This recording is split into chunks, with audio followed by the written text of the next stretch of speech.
This is Paul Donovan from UBS's Global Economics Department. Investment bankers of the world, unite. You have nothing to lose but your credit problems. Yesterday saw three distinct events that mean that the beginning of the end of the credit crisis is at hand for financial markets. The worst is still ahead for the real economy. First, the central banks of the world injected massive amounts of liquidity and in doing so resolved the immediate issue of the collapse of money markets.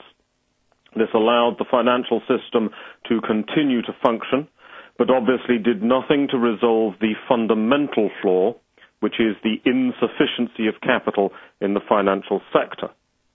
The process has continued today, and it should be noted that interbank markets are still not functioning normally. Second, the United Kingdom led an attempt to ban short selling in financial stocks. Some US investors said they would not lend stock for short selling. This can be characterized as a populist reaction of no positive value.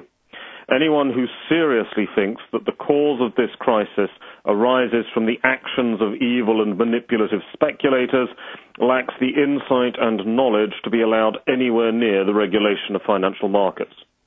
Short selling may well exacerbate problems, but it was not the cause.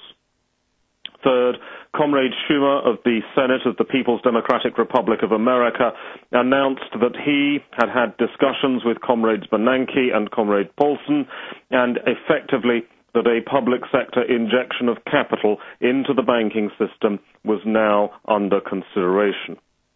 This was confirmed by the Treasury. Provided that the Congressional Soviet passes this legislation, this will be the socialization of the banking system's problems, which is required. This is the end game. This was and is the only possible solution to the crisis, as we've been highlighting all week. The precise structure of the capital injection remains uncertain.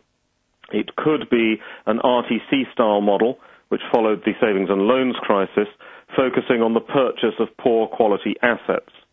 It could be an RFC-style model, which followed the Great Depression, focusing on taking stakes in companies.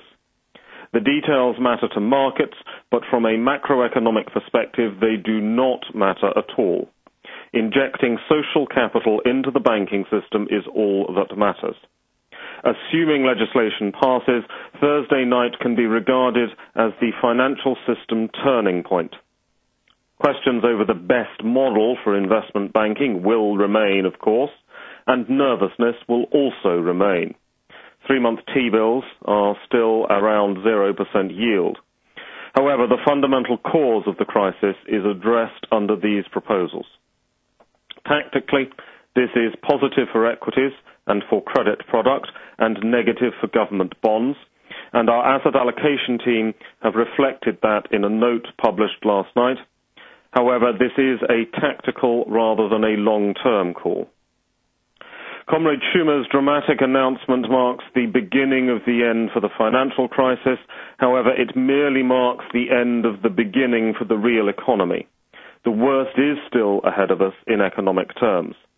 Socializing the financial system's problems will not suddenly induce an increase in credit lending, nor, of course, should it.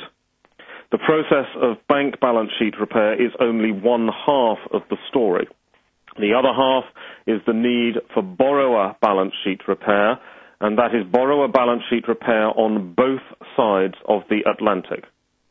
The process of deleveraging that this entails will reduce growth below trend for a prolonged period. The good news is that Comrade Schumer and his fellow commissars in government are reducing the duration of that downturn, perhaps to a length of a couple of years. Without the socializing of the banking problem, the duration of the downturn could have been of Japanese proportions. The fact of the downturn, and by most recent standards, an unpleasant downturn, remains.